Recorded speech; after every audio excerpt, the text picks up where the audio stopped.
Salut à tous, j'espère que vous allez bien. Alors, si c'est la première fois que tu me découvres, je te demanderai de t'abonner, d'activer la cloche des notifications, de liker et de partager massivement la vidéo et de nous laisser également des commentaires. Alors, si cela est fait, je te dis merci pour ton geste. Comme je le dis constamment dans mes partages, que Salomon dit qu'il n'y a rien de nouveau. Ce qui a été, c'est ce qui est, c'est ce qui sera encore et que le physique est le reflet du non visible. Le Créateur, par son verbe, parle tantôt d'une manière, tantôt d'une autre, et l'on n'y prend point garde. Alors, toi qui m'écoutes aujourd'hui, si tu ne prenais pas garde autrefois, dès à présent, commence à prendre garde par rapport à ce que tes yeux peuvent voir, tes oreilles peuvent entendre, tes sens peuvent capter au travers de la nature. Analyse bien la situation, retiens ce qui est bon et ce qui est mauvais, bien entendu, et transmets-le à tes enfants afin qu'ils puissent sortir de l'ignorance. Parce qu'il y a une formule qui dit que l'homme, la femme, l'enfant, l'être, la créature périt faute de connaissance. Donc, il est primordial pour nous de pouvoir fusionner avec le savoir afin d'avoir une meilleure visibilité des choses. Et encore, nos pères, nos mères, dans les temps d'autrefois, ont toujours eu à appuyer leur dit, pas des métaphores, des énigmes, des paraboles, des dictons, des proverbes, en utilisant les éléments de la faune et de la flore, et ils ne peuvent pas aller au-delà, car la loi du Créateur le veut ainsi. Nous sommes tous contenus dans un globe, je dis bien, je pèse mes mots, personne ne peut sortir, ne peut y entrer. Alors, je reviens encore vers vous pour un décryptage, pour une analyse profonde par rapport à une sortie qu'a produit ce personnage de Justin Tissaké alias Zulu Lassan, ce faux pasteur, ce bandit de grand chemin, ce usurpateur d'identité, ce féman. Alors, cet homme-là qui est venu sur les réseaux sociaux en se donnant des titres comme quoi il est le deuxième né de la création, qu'il a assisté à la création du monde entier et que, voilà, il est le seul enseignant, que les autres, en fait, c'est de la pacotille, que tous les autres, en fait, doivent se référer sur lui en venant demander des conseils, en venant prendre l'éducation, en venant être enseigné. Est-ce que vous comprenez? Donc, moi, je connais ce monsieur. C'est un Camerounais qui a quitté son pays natal pour aller en aventure en Europe. Et c'est quelqu'un qui pointe du doigt les Blancs et les sans-mêlés. Pourtant, ils résident dans leur pays. Et c'est quelqu'un également qui a fréquenté en fait les pasteurs, ceux dont il appelle les faux pasteurs. Il a été avec eux, par exemple, comme Shura Kwetu. Il a fonctionné avec lui, il a appris de Shura Kwetu et il a réussi à aller s'asseoir parce que, et à former un groupe. Avant cela, il était cuisinier. Donc, il a subi une formation de cuisinier, il a travaillé dans la cuisine, mais il a abandonné cela à un moment donné. Alors, donc, il a créé maintenant son groupe qu'il appelle les Banabaloba, les gens 832, ainsi de suite. Et ces personnes qui sont dans ce groupe, en fait, puisque je faisais partie de ce groupe, je connais comment il fonctionne. Alors, donc, maintenant, je dénonce en fait ce groupe parce que j'ai trouvé que c'est du mensonge en fait. Alors, dans ce groupe, en fait, les personnes qui sont là, la majorité sont en France, et si vous comprenez, ils sont en Europe. Et ces personnes travaillent nuit et jour. Ils n'ont pas le temps d'eux-mêmes. Ils n'ont pas le temps de réaliser leur propre projet. Je vois maintenant un peu dans les réseaux certains qui essaient de se réveiller, d'essayer de réaliser, malgré qui sont dans le groupe là. Donc, d'autres sont devenus des chanteurs, je sais pas, des musiciens et ainsi de suite. Ok, mais avant, c'était pas ça. Est-ce que vous comprenez? Alors, il travaille pour venir payer en fait ce monsieur de Justin Dissakalia de 1200 tous les mois. Pendant que YouTube le paye, Facebook le paye, TikTok le paye. Est-ce que vous comprenez? Donc, les réseaux sociaux, ils gagnent de l'argent là-bas. La preuve, il a ouvert plusieurs pages également pour pouvoir faire la monétisation de ces pages. Est-ce que vous pouvez vérifier tout ce que je dis? Alors, donc, voilà un monsieur comme ça qui vient raconter du n'importe quoi, qui a mis le scammer en place pour pouvoir arnaquer en fait les personnes qui ne maîtrisent pas en fait qui n'ont pas le temps de lire. Parce que si vous avez le temps de lire, vous allez découvrir en fait le projet de ce monsieur. Il a copié en fait les Bibles classiques. Il a copié le livre de Fable d'Olivet. Il a copié le livre d'Alan Kardec. Il a copié en fait le livre Secret des Nobles pour venir écrire en fait ses bouquins. Et il a sorti plusieurs bouquins comme ça. D'autres, par exemple, le mystère caché du monde mystique, qui est une copie des Bibles classiques et du livre d'Alan Kardec. Il a cessé en fait on va dire ça comme ça, la, c'est quoi, il a cessé d'éditer en fait ce livre. Il a sorti une petite partie, il a arrêté parce que moi j'ai ce livre en fait, donc je maîtrise tout ce qu'il y a dedans. Alors, donc vu que je connais ce monsieur, voilà pourquoi je peux me placer devant vous et venir parler. Et je sais de quoi je parle. On va utiliser en fait ce que lui-même il a écrit dans son livre. Et je vais le ramener cela. Vous allez comprendre que ce monsieur en fait ben, il croit qu'il va jouer avec tout le monde. Mais moi, tu ne peux pas jouer avec moi. Est-ce que vous comprenez? Parce que je sais où t'attraper, en fait. Alors, donc, comme j'avais dit, ce monsieur va se répéter. En se répétant, en fait, l'étau sera en train de se resserrer sur lui-même. En se resserrant sur lui-même, ça va l'exposer davantage et vous allez comprendre qui est réellement ce personnage.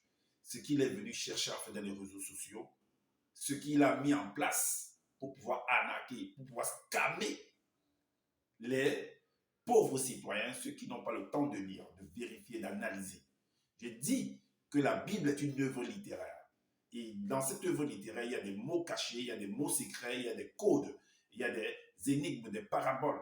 Et dans l'étude de texte, même quand on était à l'école, on faisait l'étude de texte par rapport à une œuvre. On travaillait sur des mots-clés, des mots qui, on va dire comme ça, bizarres, qui sont difficiles à la compréhension. On allait fouiller dans les dictionnaires pour comprendre en fait les définitions de ces mots-là. Et cela nous amenait à avoir la compréhension également de ce que on va dire l'auteur voulait nous faire comprendre. Et l'auteur ne peut qu'écrire le livre par rapport aux faits de société, aux faits de la nature. Voilà pourquoi il a dit dans 1 Corinthiens 11, 14 que la nature elle-même ne vous enseigne pas, n'enseigne-t-elle pas? La nature, c'est toi, c'est moi, c'est la faune et la flore. Est-ce que vous comprenez? Alors, ce monsieur, en fait, de Justin Dissaka a fait une vidéo, en fait, sur le, euh, la guérison, en fait, d'un épileptique. Voilà. Donc, il a dit là que le Christ guérit un enfant épileptique. Alors, mais lui, ce que lui, il appelle Christ là, bon, dans d'autres versions, on parle de plusieurs Christ en fait. Parce que, et j'ai fait une vidéo en fait où je disais que la création tout entière est un Christ. Alors, comme lui il parle avec précision, il doit nous mettre en fait le nom de celui dont il appelle Christ là. Celui que lui l'appelle Christ là. Parce que dans les Bibles classiques, on parle de Jésus-Christ, de Jésus, de Christ et tout ça et tout et tout. Alors, mais toi, Justin Dissaka, tu l'appelles comment? Mets son vrai nom.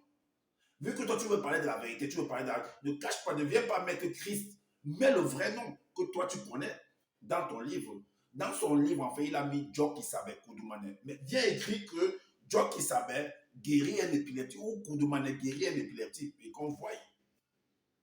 Donc, dans son livre, le Christ dont il a écrit là, dans le titre là, dans son livre, il appelle Joe Kisabé Koudoumane. Je vais vous démontrer, en fait, on va entrer en fait dans l'analyse de cette vidéo-là. Et celui dont il présente que lui l'appelle Christ, mais que dans son livre, c'est Koudoumane Joe qui savait, on va vous démontrer que lui-même, c'était un épileptique. Que lui-même, il a été atteint d'épilepsie et il n'a pas pu se guérir. Mais pourtant, lui vient nous présenter, soi-disant, un Joe qui savait Koudoumane sous la casquette de Christ, sous la casquette de Christ, que lui, il a guéri. Il a réussi à guérir un enfant épileptique. On va entrer dans Google en fait pour voir c'est quoi une épilepsie, dans les symptômes et comprendre si ça peut être soigné ou pas. Et qui était réellement ce Christ-là ou ce Job que lui cache. Parce que dans son livre, comme j'ai dit, il s'appelle Job qui savait. Koudoumane. C'est ce qu'il dit. Voilà. C'était un docteur. Il avait il était dans on va dire, dans le conseil des médecins. Faisait-il partie du conseil des médecins, de l'association des médecins? Était-il reconnu par les médecins? Parce qu'il n'y a rien de nouveau. Ce qui a été hier, c'est ce qui est aujourd'hui, ce qui sera demain. Ah oui. Faisait-il partie du conseil des médecins? Avait-il un diplôme ou une approbation du gouvernement pour pouvoir soigner les gens? Ou bien la qualité de guérison, là, de soigner, là, c'est les trucs comme on dit dans les petites séries, là, les docteurs Agos, comme on dit au Cameroun, là. Les gens qui sont là, ils ouvrent leur maison, ils écrivent sur les plaques que non, je suis un guérisseur, je suis un ceci, je suis cela, et les gens vont les consulter. Ou c'était un truc qui avait une approbation, une licence. C'est-à-dire que quand tu viens dans son hôpital, oui, il guérit, il fait ceci et tout, c'était quoi, un généraliste, un quoi? Ou bien il avait, on va dire ça comme ça, il était spécialisé pour guérir les épilepsies. C'est toutes ces questions-là qu'il faut se poser, afin de comprendre réellement qui est cet homme-là qu'on est venu présenter, Jésus, Christ, Dieu qui savait, tout, peu importe les noms que chacun peut donner à sa langue là-bas. Parce que Zoula, lui, il utilise la langue des doigts là. Ok. On va entrer là. On va vous démontrer tous ces faces longues, tous ces petits, on va dire tous ces petits titres qu'on vous a présentés. Déjà, vous allez comprendre que on va aller en fait dans Google pour comprendre en fait ce qu'on a pu recueillir là-bas par rapport aux symptômes de l'épilepsie. Il est dit ici que quand les manifestations en fait qu'on va énumérer ici vont être en fait parce que la science voudrait ou la science ou la création voudrait, parce que la création c'est la science, qu'il n'y a pas d'effet sans cause. Alors, s'il y a ces effets-là, les effets c'est les symptômes.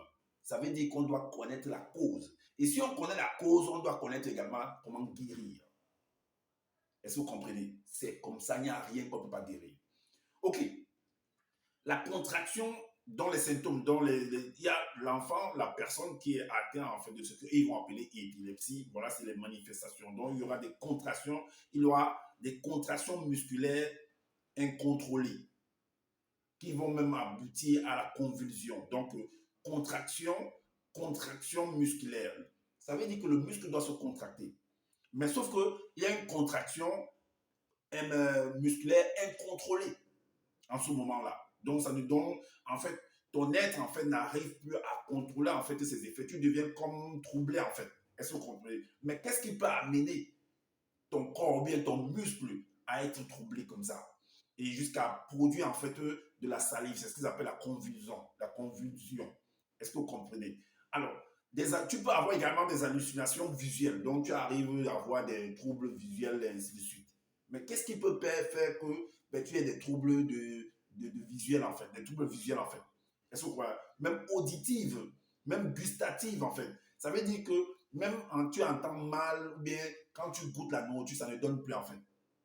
C'est un peu, ça, quand j'entends, je vois, ça revient un peu autour du Covid, en fait, aussi. Et des engourdissements d'un membre avec sensation de fourmillement ou de picotement, de troubles du langage également. Donc voilà ce qu'ils ont écrit en fait dans Google que j'ai pu recueillir. Donc toutes ces manifestations-là, donc ça veut dire que c'est des signes qui montrent qu'en fait que la personne est atteinte d'une crise épileptique. Est-ce que vous comprenez? Alors, maintenant, là, une crise épileptique résulte en fait de la décharge électrique excessive dans un groupe de cellules cérébrales. Que la crise épileptique résulte de la décharge électrique excessive dans un groupe de cellules cérébrales. Alors, quand on parle de décharge électrique, donc en fait, voici un corps, c'est une maison.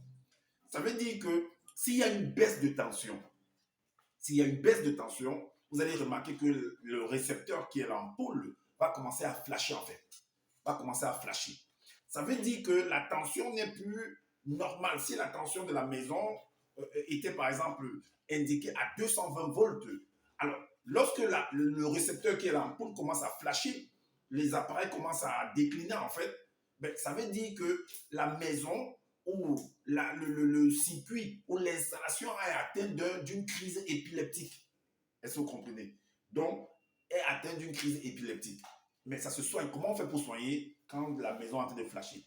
Soit également, s'il y a une hausse de tension également. S'il y a une hausse de tension, ça va amener en fait les appareils de protection comme le disjoncteur, le fusible également, ça peut péter en fait. Et si ça pète, si ça explose en fait, ça peut aller attaquer en fait les différents appareils qui vont représenter en fait les organes qui sont dans le corps de cette maison qui est notre corps également. Il y a des organes, il y a du poumon, il y a des foies, ce sont des organes, ce sont des appareils qui fonctionnent à l'intérieur de notre corps. Donc, à cause de la hausse de tension, à cause de la baisse de tension, la maison peut être atteinte en fait d'une crise épileptique. Est-ce que vous comprenez? Donc, les symptômes qu'on a, mais ça se soigne. On connaît en fait comment régler. Soit, s'il y a un appareil de protection comme quoi un fusible, si c'est défectueux, on peut aller arranger. Maintenant, si c'est la tension qui arrive au niveau de la maison n'est plus normale, est en train de vaciller, alors ça veut dire que c'est au niveau en fait de la centrale qui, on va dire, ou alors du transformateur qui doit maintenir en fait, soit parce que le transformateur a le rôle d'abaisseur et d'élévateur de tension. Est-ce que vous comprenez? Donc, ça veut dire que le transformateur, en fait, n'est plus en train de jouer son rôle. Il faut aller jusqu'à ce niveau-là pour aller régler ce transformateur-là ou le changer. Alors, maintenant, dans notre corps, qu'est-ce qui peut faire en sorte qu'on ait baisse de tension ou bien hausse de tension? C'est par rapport à l'alimentation. C'est par rapport à l'alimentation. Alors, vous pouvez prendre on va dire, un aliment, ça peut être une plante, ça peut être un fruit, ça peut être un élément quelconque, et que vous avez consommé cet aliment-là de manière, parce qu'on dit que c'est quand le truc, l'aliment en fait est en trop que ça trouble. Quand quand l'aliment également n'est pas en trop, ça trouble également parce que le corps a un seuil en fait, une capacité. L'estomac, l'intestin a une capacité en fait journalière ou bien je sais pas, bon, disons journalière à supporter. Et quand ça va au-delà, il y a trouble en fait. Est-ce que vous comprenez? Maintenant, ça peut venir parce qu'on a dit qu'en fait c'est par rapport à la consommation, à l'alimentation. Ça peut être que vous êtes dans le ventre de votre maman, vous n'êtes pas encore sorti du ventre. La manière dont la maman ou le papa, pas seulement la maman, même le papa, s'alimente. Parce que pour faire un enfant, il faut en fait la fusion de la femme et de l'homme. Donc les deux personnes en fait s'alimentent. Est-ce que vous comprenez? Maintenant, cette fusion de la semence-là va venir également être l'enfant qui va sortir, en fait, ce sera la résultante en fait de la consommation des deux parents. Et l'enfant peut sortir en fait ayant tous ces troubles-là. Est-ce que vous comprenez? Mais il y a une solution toujours à ça, parce que s'il n'y a pas d'effet sans cause. Alors, donc il faut aller régler l'alimentation. Voilà pourquoi d'autres vont entrer en fait dans ce qu'ils appellent le jeûne, et ainsi de suite, ou alors dans le sport, dans ceci, ils ont trop de poids, et pour pouvoir réguler en fait, pour pouvoir régler l'alimentation. Est-ce que vous comprenez? Alors, à cause d'une mauvaise alimentation, parce que quand les veines qui sont là les veines par lesquelles transmutent en fait, elles transportent de l'énergie, du sang. Le sang, c'est de l'énergie. Va être transporté. Ça dit que le cœur va pomper en fait le sang. Et le sang en fait va se cycler au travers des veines.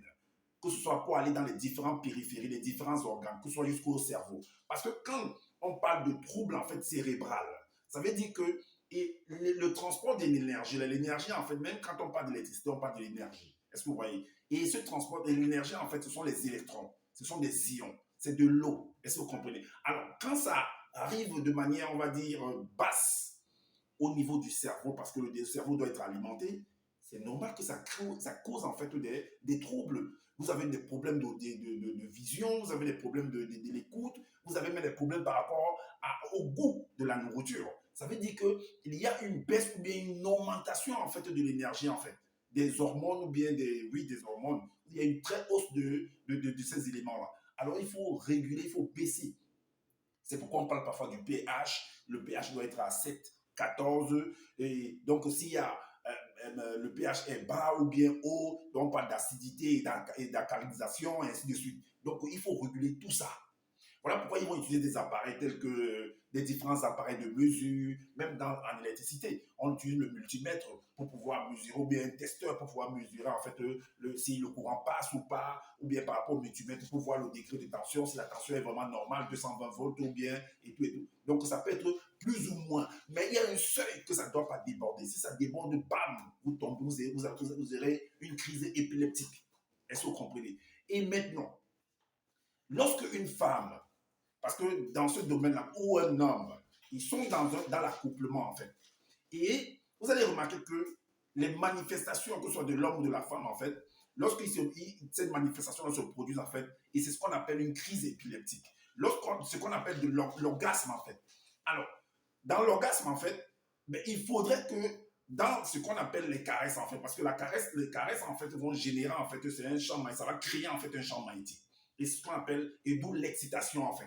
Et dans cette excitation-là, ça va créer en fait une forte extase. Et dans cette forte extase, il y aura une décharge en fait électrique. Et dans cette décharge électrique-là, vous allez voir en fait la manifestation de la personne, où la personne sera en train d'avoir des secousses, qu'on va appeler par exemple des tremblements. Et dans ces tremblements-là, la personne peut même baver également. Donc, il y a une émission, il y a une substance que la personne qui va s'éjecter en fait de la personne. C'est ce qu'on appelle une crise épileptique également. C'est une crise d'épilepsie également. Vérifiez ce que je suis en train de dire là. Vérifiez. Parce que j'ai toujours dit que pour avoir la véritable, pour connaître la véritable définition de mot, il faut voir l'action de ce mot-là. C'est une crise épileptique. Lorsque vous êtes dans un orgasme, on parle d'orgasme en fait convulsif. C'est une crise épileptique. Est-ce que vous comprenez? Ok. Maintenant, la suite dit quoi? On dit qu'une crise épileptique résulte de la décharge électrique excessive, même moins excessive également, dans un groupe de cellules cérébrales. Ces décharges peuvent se produire dans différentes parties du cerveau. Les crises peuvent varier en intensité, allant de brèves pertes d'attention ou de petites secousses musculaires à des convulsions sévères et prolongées. C'est ce que j'expliquais par rapport à l'orgasme également. Donc, alors, on sait comment résoudre ce problème. C'est juste un problème d'alimentation. Et l'alimentation permet de réguler. Donc, il y a une façon de s'alimenter, ça permet de soigner en fait. Même par rapport aux yeux, par rapport... Parce que celui qu'on dit qu'il a les troubles, parce que l'électricité qui va arriver, l'énergie qui va arriver jusqu'au niveau du cerveau, en fait, doit être normale. Parce que si c'est anormal, ça va créer en fait la tension, vous aurez mal à la tête, pendant que vous avez mal à la tête, vous êtes troublé, vous avez du mal à pouvoir voir, d'autres vont porter des lunettes, et ainsi de suite. Il y a des solutions à ça. Au problème, quand ça arrive à un autre stade, en fait, vous pouvez tomber en fait. Raide, vous commencez à être raide, vous commencez à baver et tout et tout. Ça veut dire que la maladie a atteint en fait une autre phase. Et ça se soigne à l'hôpital. Donc quand vous avez tous ces symptômes-là, vous arrivez chez le docteur à l'hôpital.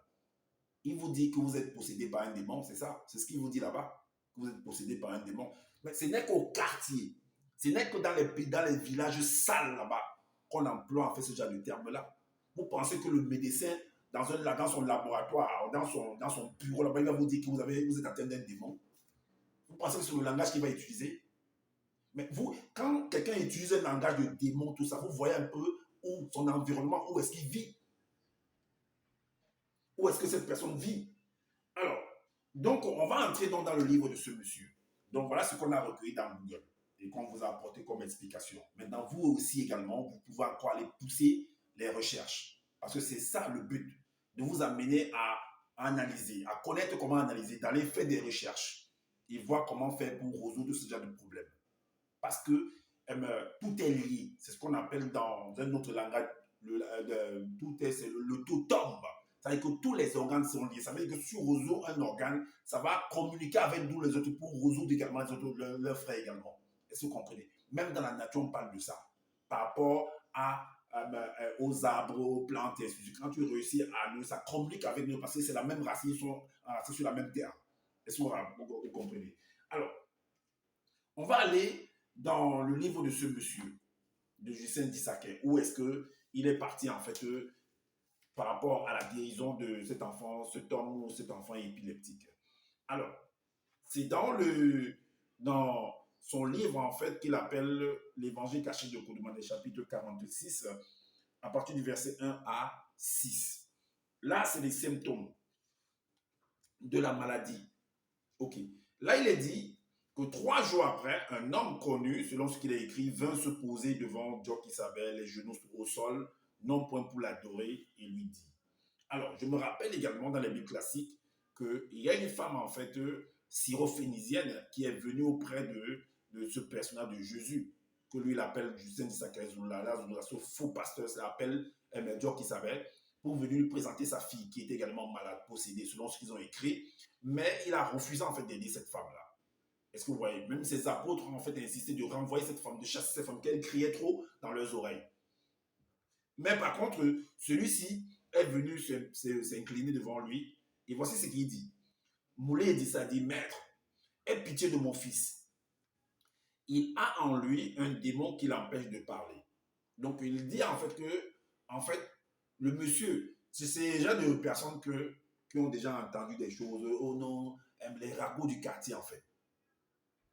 Les oui-dit. Non, si tu as tel problème, ça veut dire que c'est les démons qui sont derrière. Ça, c'est le langage du quartier. Du bas quartier, ça. C'est le langage des poubelles démon a fait ceci, démon cela. Le truc de démon là, c'est le langage de basse classe. Parce que le docteur, dans son bureau, là-bas, dans son laboratoire, ne va pas te parler de démon. Non. Il va te parler de effet et cause. Il va te parler, en fait, il va faire une analyse, en fait, pour te dire comment ton corps fonctionne, qu'est-ce qui ne va pas, ainsi de suite. Quelle alimentation que tu dois prendre, quel médicament tu dois prendre pour pouvoir résoudre le problème. Il ne te parle pas de démon. Il ne connaît pas ce langage-là. Ça, c'est un langage de basse classe. Alors, donc, là, vous amène un langage de basse classe, en fait. Alors, donc, un démon qui l'empêche de parler. Mais si tu connais déjà la nature, tu connais déjà que non, parce que tu dis que c'est le démon qui l'empêche de parler, ça veut dire que le démon est la cause de ce que ton enfant subit. Mais si tu connais déjà la cause, mais si tu as la capacité de connaître la cause de l'effet que ton enfant a, mais tu dois avoir la solution. Sinon, pourquoi tu connais la cause et tu ne connais pas la solution? Tu es parti, où est-ce que tu as compris? Qui t'a enseigné la cause là? Celui qui t'a enseigné la cause doit t'enseigner également comment résoudre en fait cette cause. Parce que s'il ne t'enseigne pas comment, s'il t'a seulement donné la cause et il ne t'enseigne pas comment résoudre cette cause-là, s'il ne t'enseigne pas, Proverbe 10, verset 10, dans la Bible Parole de vie, le condamne. Qui dit, Proverbe 10, verset 10 dit, celui qui cache la vérité aux autres les fait souffrir. Alors, ce démon peut le prendre, donc il entre encore plus dans les détails. Ça veut dire que c'est lui en fait, parce que quand vous allez voir un docteur, écoutez très très attentivement, quand vous allez voir un docteur, le docteur va entrer dans la phase du diagnostic et il va vous interroger en fait. Généralement, il va vous interroger. Il va vous demander qu'est-ce qui se passe. Parce que le médecin n'est pas dans votre corps, il a fait des études néanmoins. Il a fait des études, mais il n'est pas dans votre corps, en fait. C'est vous qui allez apporter, en fait, les solutions. Donc, ce que vous allez expliquer, en fait, ce sera, en fait, derrière ça, derrière l'explication, là, se trouve la solution même. Mais vu qu'il a étudié, vous, parce que vous ne voulez pas lire, vous allez dire que, oh, il est trop fort. Pourtant, vous l'avez aidé, vous avez contribué à apporter la solution, à apporter la guérison. Mais sauf que vous ne vous rendez pas compte, en fait. Alors, voici ce qu'il va dire à soi-disant son Dieu qui s'appelle, qu'il appelle Christ ou Jésus dans la Bible classique. Il va lui donner en fait les manifestations. Mais si réellement ce Dieu qui s'appelle, ce Christ, comme ils peuvent l'appeler, ben, connaissait déjà, voit les choses, d'autres disent qu'il lance les courriers et tout. S'il voit, mais je n'ai pas besoin de parler, dis-moi, je viens me présenter devant toi, tu me dis ce qui me dérange. Et directement, tu m'apportes la solution. Mais pourquoi tu me poses encore la question? Vu que toi, tu as assisté à toutes choses. Ne me pose pas la question. Dis-moi directement, je suis malade, dis-moi ce qui ne va pas, soigne-moi et puis pas. Mais tu me poses encore la question. Ça veut dire qu'il faut que je t'apporte la solution. Je contribue. Et tu vas utiliser ce qui va sortir de ma bouche pour pouvoir apporter en fait la solution. Ça veut dire que la solution est toujours en toi. Ce démon peut le prendre n'importe où, alors il le jette par terre. L'enfant a de la salive qui sort de sa bouche. Il grince des dents et son corps devient raide. Change ton alimentation. Change l'alimentation de l'enfant. Il y a des études, beaucoup d'études, il y a beaucoup de livres qui parlent de comment, quand tu as des contractions, ça veut dire que ton corps a tellement subi, en fait, a tellement dépenser de l'énergie où il perd de sa fraîcheur en fait. Et là, ça commence à se contracter en fait. Ça commence à se contracter. Parfois, vous êtes malade, vous voyez vos doigts qui deviennent raides en fait. Ça commence à se croiser comme ça. Ça veut dire que le sodium, le potassium également n'est plus assez. Ou bien c'est en trop même. Ça ne peut plus supporter, c'est inondé en fait. Donc, il y a tout ça qu'il faut comprendre. C'est très, très important. Alors, voilà pourquoi, généralement, quand vous êtes atteint d'un état pareil, vous devenez très raide, vous avez perdu, en fait, toutes vos ressources nécessaires, en fait, qui vous permettent de qui assurent le bon fonctionnement de votre corps. Ben voilà pourquoi on vous donne, par exemple, Oracel.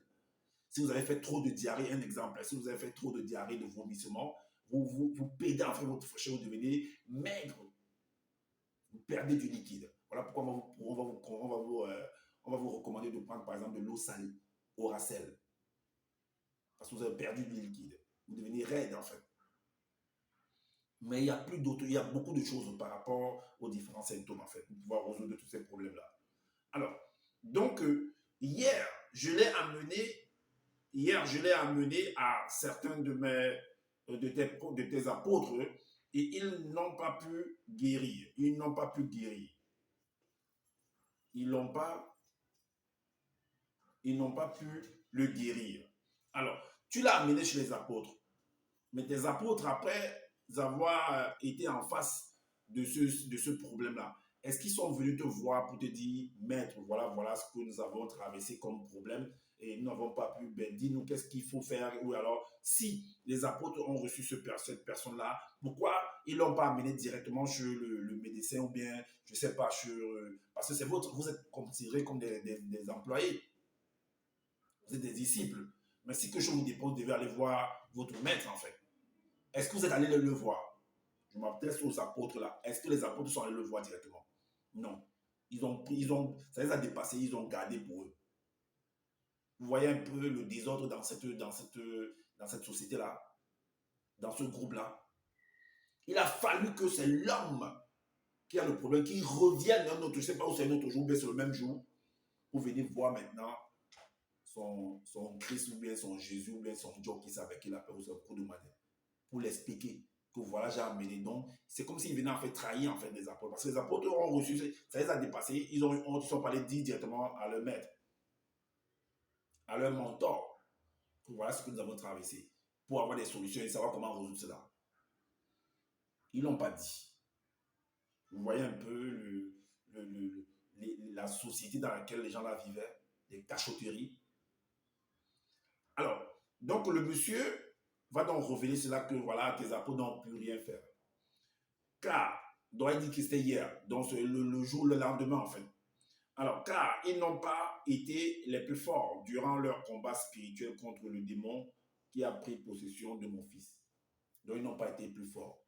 Donc, le démon qui a pris possession, donc, vous voyez un peu, selon le langage qu'il est venu écrire, le monsieur même dit qu'ils n'ont pas été forts par rapport à la situation, et ainsi de suite. Mais tout dépend de comment lui vient écrire. Est-ce que vous comprenez?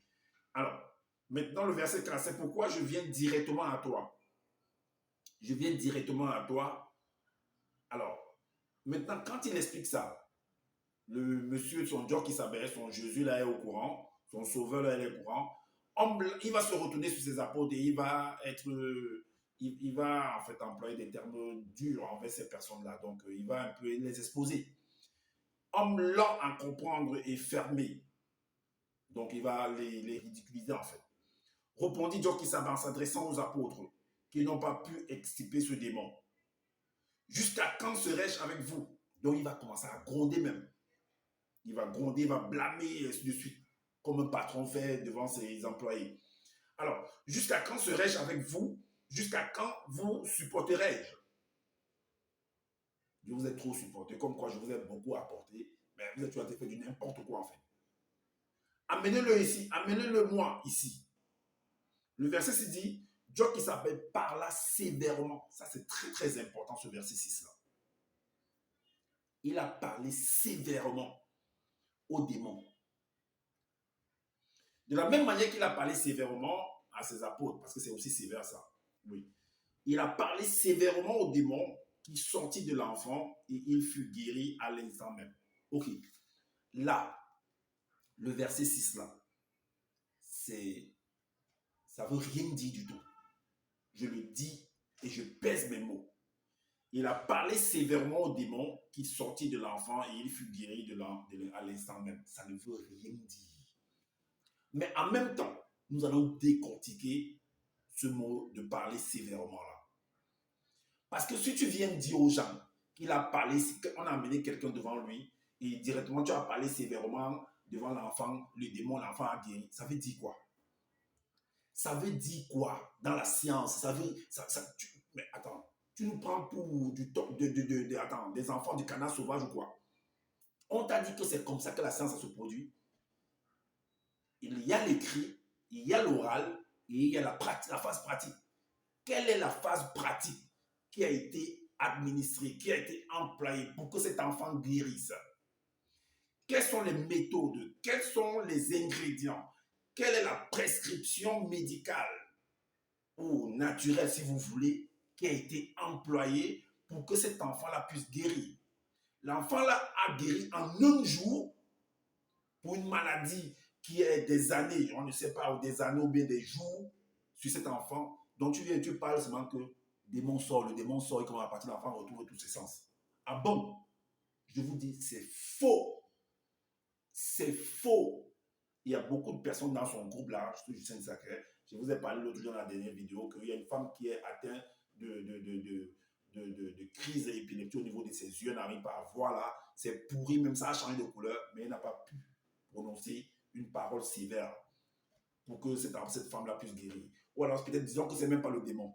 Mais quels sont les éléments que tu as pu aider, donner à cette femme-là pour qu'elle retrouve la guérison? Pourquoi son œil est arrivé jusqu'à cet état de putréfaction? Il y a beaucoup de personnes là également dans le groupe là qui sont malades. Il y a une femme également qui est à l'île Maurice, qui est malade également, qui a un problème de santé, qui n'a, j'étais dans le groupe là, qui n'a jamais retrouvé en fait sa santé. Je ne sais pas si, mais elle allait voir les docteurs, tout ça. Mais Justin dit ça, que lui, malade de l'Oisa, n'a jamais en fait donné un élément, n'a jamais parlé sévèrement à la maladie de cette femme de pouvoir la quitter. Mais ils sont toujours là pour le poursuivre et tout comme des moutons parce qu'ils ne veulent pas lire. Je dis que ce verset 6 là ne veut rien dire du tout. Tant que Justin Dussaké ne nous donne pas la formule pratique qui a été employée pour pouvoir, parce qu'il dit que c'est lui le deuxième né, que c'est lui qui vient, c'est son grand frère qui est le premier né, donc qui est Kodemane Jésus, lui vient en deuxième position. Donne-nous la formule pratique qui a été administrée, employée, et en combien de jours cet enfant a été guéri. Parce qu'un jour là, l'instant là, c'est faux. C'est pas possible. Ce n'est même pas possible. Ok. Maintenant, donc il a parlé, Dieu qui savait parler sévèrement au démon qui sortit de l'enfant et il fut guéri à l'instant même. Je dis c'est faux. Ok, maintenant on va entrer dans une autre phase. On va vous montrer que même ce Dieu qui savait, que lui vient nous présenter, qu'il a parlé sévèrement au démon et le démon a disparu, est sorti de l'enfant et l'enfant a retrouvé sa guérison à l'instant même. Je vous dis que c'est faux. Je vais vous montrer également où, par rapport aux symptômes, par rapport aux définitions de la crise épileptique, vous allez voir que Joe qui savait lui-même a été atteint d'une crise épileptique et il n'a pas pu se soigner et il est mort. Ok, pour ça, on va dans l'évangile caché de Kodemane, chapitre 35. Donc, c'est un monsieur en fait, ce Joe qui savait, c'est un monsieur qui était hors la loi, qui créait en fait de l'embouteillage dans le pays, dans le gouvernement, dans l'État dans lequel il vivait. Et les membres du gouvernement ont trouvé c'était pas bon pour le gouvernement en place. Et voilà ce qu'ils vont dire. Alors, au verset 44, il est dit, l'un d'eux leur dit dans leur réunion là-bas, ministérielle, dans leur réunion secrète là-bas, et tout, l'un d'eux leur dit, vous n'y entendez rien, vous ne réfléchissez pas qu'il est dans votre intérêt qu'un seul homme meure pour le peuple et que notre société secrète ne périsse pas. C'est-à-dire que notre gouvernement puisse toujours demeurer et gérer le pays dans la paix. Parce que ce monsieur trouble le pays. Ça peut être que c'est un quartier. Et dans un quartier, dans une ville, il y a un gouverneur où il y a les préfets, il y a les sous-préfets, il y a le maire, il y a la police, il y a le commissaire, il y a beaucoup de grades dans un pays, dans un quartier. Il y a le chef de quartier, ainsi de suite. Donc tu peux venir faire le désordre n'importe comment là-bas. Un individu ne peut pas. Peu importe ce que tu penses dans ta tête. Tu ne peux pas. On ne te permettra pas ça. Alors, le verset 46, il est dit, dès ce jour, il résolut de le faire mourir. Et il va être au courant de ça. Ce Jésus-là, ce Dieu qui savait, ce Kodemane, ce sauveur, peu importe comment vous l'appelez, il va être au courant de ça. Et voici sa réaction. Au verset 47, c'est pourquoi Dieu qui savait ne se montra plus tous les jours ouvertement parmi les blancs et les sans mêlés, mais il se retira dans la région montagneuse de Benemouna, où là, il demeurait avec ses apôtres. Donc, allons voir le verset, allons voir cette région-là. Qu'est-ce que Zola a écrit? Au chapitre 55 de l'évangile caché de Kodemane, le verset 5. Alors, là, il est dit, que au même moment, parce que c'est là où on est venu l'attraper. Donc, comme il s'était retiré en fait dans la région de la contrée montagneuse, on va vous dire où il s'est retiré. Il va encore apporter plus de précision ici. Il dit au même moment, près de la rivière, au milieu de la forêt. C'est pourquoi j'avais fait une vidéo en disant que c'était un maquisard. Il allait se cacher dans la forêt, un peu comme l'exemple un peu comme la scène de Oumyobé qui était parti dans la forêt, dans la grotte de Ngog-le-Touba. Si vous regardez en fait l'histoire, ils se sont réfugiés dans la forêt parce que la police les cherchait. C'était des gens qui s'aimaient en fait le désordre, le trouble. Ils cherchaient soi-disant, ils voulaient faire une sécessionniste. C'était des sécessionnistes en fait. Des sécessionnistes. Ils troublaient le pays, le territoire. Et là, le gouvernement ne peut pas accepter ça. On les pourchassait, ils ont fui dans la forêt. Et j'avais expliqué qu'est-ce qui se passe quand ils sont dans la forêt. Les actions qui peuvent mener.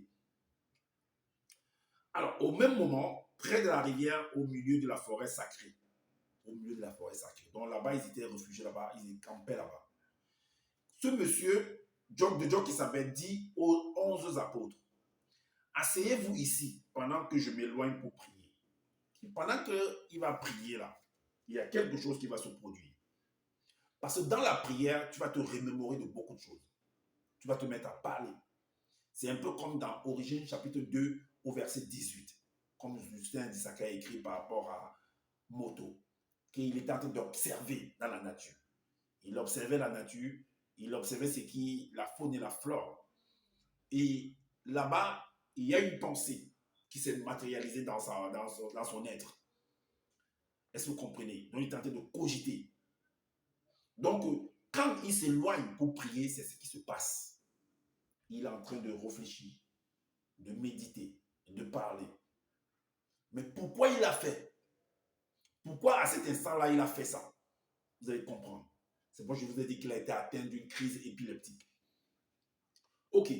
Le verset, bien avant, 55, 3 et 4. C'est que, étant dans la forêt, là, il y avait quelque chose. Donc, il ressentait des symptômes, des signes qui se produisaient dans son être. Et son être, c'est la nature. Autour de lui, dans son environnement, il sentait que quelque chose devait se produire. Il y avait des signes. Et des signes parce qu'aussi, un de ses disciples avait aussi manifesté quelques signes. C'est pourquoi, au verset de ce même chapitre, le verset 3 et 4, il est dit, en réalité, le 55, 3 et 4, il est dit, en réalité, Soma, qui est Judas, ne parlait pas de lui-même, mais c'était les démons de la richesse. C'est ce que lui, ce Jock qui s'avait expliqué. Ou alors Justin explique. Mais c'était les démons de la richesse visible qui avaient pris possession de lui selon ce qui est écrit. Mais l'un de tes disciples a été attaqué par les démons. Là, tu n'as pas parlé sévèrement pour le déposséder. Tu n'as pas parlé sévèrement comme tu l'as fait devant cet enfant-là, devant les parents de cet enfant. Tu n'as pas parlé sévèrement. Ok. Donc, celui-là même avec qui je suis en paix, qui a ma confiance et qui mangeait mon pain, a été habité par les démons de la richesse visible à un court instant. Là, tu n'as pas parlé sévèrement. Ça veut dire que dans sa prière, dans cet instant-là, il est en train de cogiter, il est en train de parler en lui-même. Donc, il est en train de parler en observant la nature, la faune et la flore. Il dit que voilà quelqu'un avec qui j'ai marché, j'ai fait ceci, qui est en train d'aller me faire cela, et ainsi de suite. Et qu'est-ce qui va se passer dans son corps? Le verset 6. Le verset 6, il est dit, et il commença à éprouver de la tristesse et des angoisses. Et des angoisses. Donc, à cet instant, pendant qu'il est en train de communiquer, pendant qu'il est en train de parler, de s'interroger, de cogiter, il a eu de la tristesse et des angoisses. Mais pourquoi ces symptômes-là? Qu'est-ce que ça signifie d'avoir des angoisses, de la tristesse? Qu'est-ce que ça signifie? Qu'est-ce que ça signifie? Alors, donc, on va comprendre ce que Google nous dit par rapport à l'angoisse. C'est pourquoi je dis qu'il a été atteint d'une crise épileptique. Alors, angoisse, vous pouvez vérifier. Il est dit malaise, Et cet enfant, les symptômes que son père a décrits qu'on a lu bien avant, que cet enfant, il y a des grincements, il devient raide, et ainsi de suite. C'est un malaise psychique. On a parlé même par rapport à la tête cérébrale. Donc, il y a une insuffisance électrique, une baisse de tension ou une hausse de tension au niveau du cerveau d'un homme. Parce que le cerveau, c'est un organe qui a plusieurs compartiments. Donc, ça crée ce qu'on appelle une angoisse, une crise au niveau de cet organe-là. Donc, et puis ça cause beaucoup de choses. Ça cause de la confusion, tu peux tomber, et ainsi de suite, tu peux avoir une mauvaise visibilité, une mauvaise audition, bien un mauvais. Tu n'arrives pas à percevoir, le goût n'est plus bon dans ta bouche, ainsi de suite, par rapport aux aliments. Est-ce que vous voyez? Il y a, ce sont des symptômes. Alors, l'angoisse, malaise psychique et physique. Malaise psychique et physique. Donc, quand il parle de psychique, en fait, on parle par rapport au mental. Et physiquement, ça veut dire qu'on voit comment tu es en train de trembler, en fait. Tu peux même tomber, en fait. Tu peux même convulser physiquement. Voilà. Donc, né du sentiment de l'imminence d'un danger. Donc, le danger vient de quoi? On a dit que le danger, selon ce que le père a expliqué par rapport à son enfant, que le danger, en fait, résultat en fait de démons. C'est ce qu'il a dit. Que c'est le démon qui est la cause, qui est en train de faire ça, qui a attaché cet enfant-là, qui a bloqué en fait ses artères, en fait que le sang ne puisse plus circuler dans tous les compartiments. Donc ça fait que psychiquement, physiquement, il se met à trembler, il se met à être raide et il tombe. Donc les sentiments nés du sentiment de l'imminence d'un danger. Donc il y a un danger derrière. Donc son Dieu qui s'appelle son Jésus là, voit qu'il y avait un danger. Donc ça veut dire que il sentait qu'il y a quelque chose qui ne va pas en fait. Ça a commencé à le perturber. Il est entré dans une tristesse, dans une angoisse. Il est tombé raide, psychiquement, physiquement. Il a commencé à écumer en fait. Il a commencé à baver. Il est tombé en extase. Il est entré dans une sorte d'orgasme en fait, convulsif. Est-ce que vous comprenez? Alors, caractérisé par une crainte diffuse pouvant aller jusqu'à la panique. Donc, il s'est mis à paniquer en fait. Et c'est la même chose avec cet enfant que le père est venu présenter. Il entre dans la panique. Mais sauf que l'enfant panique, ben, l'enfant ne va pas s'exprimer par c'est le père qui s'exprime. Donc le père va ressentir en fait donc l'émotion de son enfant en le voyant, en l'observant. C'est ce qu'il explique. Donc, il explique en fait, donc il prend la place de son enfant, en fait, il explique en fait ce qui se produit sur l'enfant. Donc c'est comme s'il devenait son enfant, il vient expliquer, puis son enfant ne peut pas parler en fait, en ce moment-là. Est-ce que vous comprenez? Parce qu'il a vécu la scène. Ok, et on donne encore une autre explication par rapport à l'angoisse, on dit inquiétude métaphysique née de la réflexion sur l'existence. C'est pourquoi je dis que j'ai pris l'exemple de Origine 2, verset 18, où l'autre est en train d'observer par rapport à l'existence, tout ça, par rapport à la faune et la flore. Donc, lui-même a été atteint d'une crise épileptique. Or, en ce moment, pendant qu'il était atteint d'une crise épileptique, ce jour qui s'appelle, il a oublié Psaume 91. Il a oublié Psaume 91 qui dit que pendant que tu es en danger, le Psaume 91 dit quoi? Celui qui demeure sous l'abri du verbe de l'Oba repose à l'ombre de la manifestation de sa puissance. Est-ce qu'il était à l'ombre de la manifestation de la puissance de l'Oba en ce moment-là? Non. Je dis à l'Oba, ton verbe est mon refuge et ma forteresse en qui je me confie. Ok, est-ce que ton verbe t'a protégé? Non. Car l'entité qui délivre du démon, oiseau et des démons de la peste, le verbe de l'Oba te couvrira de la grâce et tu trouveras un refuge sous sa protection. Sa fidélité est un bouclier et une cuirasse. Mais ça n'a pas vraiment été ta sécurité. Ça n'a pas été ta cuirasse. Puisque un de tes apôtres a réussi à se détacher déjà. Et la suite, si vous lisez la suite, c'est qu'on est venu l'attraper. On l'a amené devant le juge Pilate que lui l'appelle Kitty. Il n'a pas parlé sévèrement. Hein. Il était là comme un muet, comme un mouton qu'on amène à l'abattoir. Et quand il est sorti du jugement, selon ce que je sais écrit, on s'est saisi de lui. Là également, il n'a pas parlé sévèrement hein, devant ses agresseurs. Hein. Là, il n'a pas parlé. Mais il a parlé sévèrement devant les agresseurs de ce petit enfant qui était... Parce que selon ce que le père a dit, qu'il y a un démon. Donc le démon, en fait, c'est lui l'agresseur de cet enfant. C'est lui qui a causé tous les symptômes qu'on a lus par rapport à l'épilepsie. Donc c'est le démon. Là, il a parlé sévèrement. Mais devant ses agresseurs, il n'a pas parlé sévèrement. Alors, tu ne craindras ni les terreurs des démons vampires de la nuit, ni le démon de l'épidémie qui vole de jour, ni le démon de la peste. Tu ne dois pas craindre. Mais là, tu es atteint de l'épilepsie. Là, en ce moment, tu n'as pas parlé sévèrement. Donc, si vous lisez au psaume 91, vous allez comprendre. Et maintenant, dans le livre de Job, qu'est-ce qu'il est dit? 33, à partir du verset 17. Il est dit, par la douleur, aussi le non-initié est repris sur sa couche, quand une lutte continue vient agiter ses os. Parce que quand tu es dans cet état-là, dans l'angoisse, dans la tristesse, même tes os sont troublés, sont atteints. Parce qu'il y a en fait des vitamines qui sont là pour pouvoir fortifier tes os, pour les rendre solides. Parce que quand tu es agité, tu es dans l'angoisse en fait. Tu es pris dans la panique, même tes os n'arrivent plus à permettre que tu puisses être debout. Donc tu vas tomber en fait. Ça devient fragile là. Parce que les os ont perdu en fait leur fraîcheur, leur saveur, leur robustesse. Alors il prend en dégoût le pain, même les aliments les plus exquis. Mais pendant que tu es dans l'angoisse, dans cet état d'inquiétude là, comment tu peux manger? Il ne pouvait même pas manger dans ce moment-là. Donc ce Job qui s'appelle, il ne pouvait pas. Le goût ne pouvait pas être là parce qu'il est paniqué. Il est dans l'inquiétude. Il est dans la crise épileptique.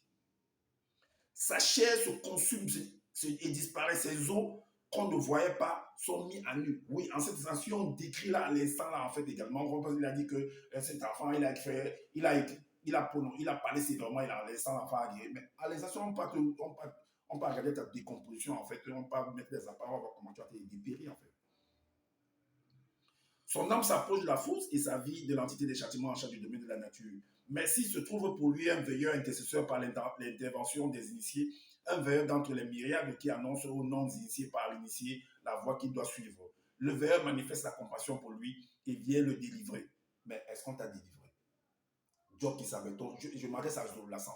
Est-ce que ton Job qui savait pendant qu'il était dans sa crise d'épilepsie, est-ce qu'on l'a délivré? Est-ce qu'il s'est délivré lui-même? Lui qui a su délivrer les autres. C'est pourquoi quand on l'a mis, on l'a tué. Je vais prendre une partie. Hein. C'est pourquoi quand on l'a dit, tu as sauvé d'autres, mais tu ne peux te sauver toi-même. Dans le verset 57. Dans le chapitre 57, le verset 28. Tu as sauvé d'autres, mais ces agresseurs, ce sont ces agresseurs qui s'adressent à lui. Hein. Tu as sauvé d'autres, mais tu ne peux te sauver toi-même. Tu as guéri les gens de, soi-disant, des crises épileptiques, mais tu n'arrives pas à te guérir toi-même. Ce sont ces agresseurs qui lui disent ça. Est-ce que vous comprenez?